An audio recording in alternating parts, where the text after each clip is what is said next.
Tall Love. Chapter 3. Hi Mum.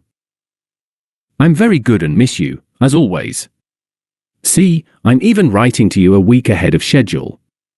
How are you? How's Dad? I hope his leg's better. What do the doctors say? Don't worry about Margie and my feelings towards her. I'm sure that in a year she will become a distant memory to me, and no less, no more.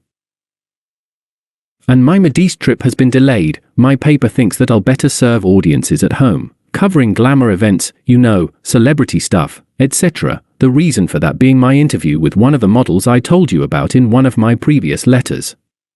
So, you can load off your mind now and relax in full. Love you. Rob. He phoned her a couple of days after the party.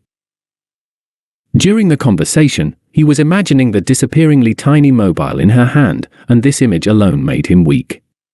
But he pulled himself together and asked her to come up to the newspaper office for a photo shoot prior to the interview.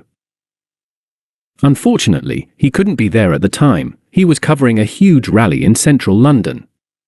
But when he came back, an email was waiting for him, sent by their staff photographer.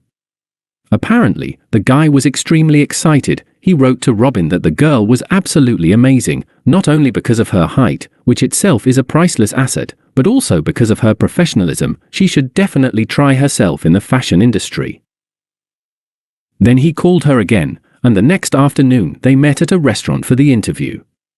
Robin's choice of location was determined by his wish to make her feel relaxed in an informal environment so that she could speak openly about different things. Once at the table, he, off the record, finally asked her full name. It is essential for the story, then her age, and after that, breathlessly, her exact height. If you're enjoying the story, or even if you're not, please like or dislike it, share, and leave a comment. Positive or negative, they are all welcome.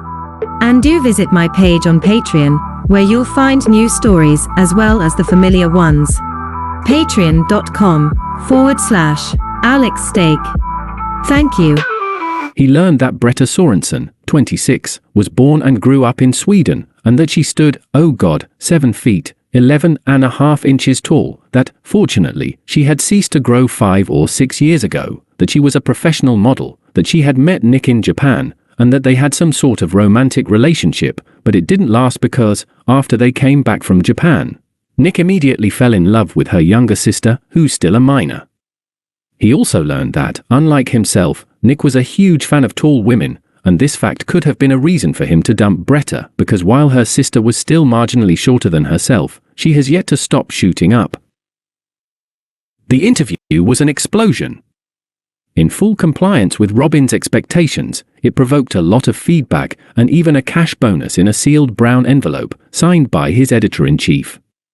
But, more importantly, it made him famous.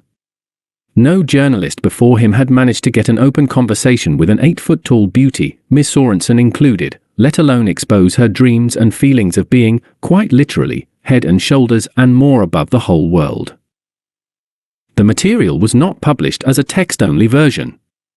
The front page featured a full-height color picture with a scale superimposed on it and promised more inside, including a close-up. Bretta with members of the public, Bretta with a tall man in a business suit, cupped to her armpits, Bretta at the entrance to the underground car park at London's Park Lane, with the crossbar reading headroom 6 feet, 183 centimeters right under her breasts. The latter one was Robin's favorite. Somehow, he got an instant turn on whenever he looked at it, and he would take a look at it every now and then. It was easy for him to imagine himself in the picture, as the crossbar was precisely 6 inches higher than the top of his head. Do I have something in common with Nick's fetish? He thought. He didn't know the answer and didn't want to know. He just enjoyed the picture and Bretta's company time after time, when both happened to be in London and had time to spare in each other's company. If you're enjoying the story, or even if you're not, please like or dislike it, share, and leave a comment. Positive or negative, they are all welcome. And do visit my page on Patreon, where you'll find new stories as well as the familiar ones. Patreon.com/Alex Steak. Thank you.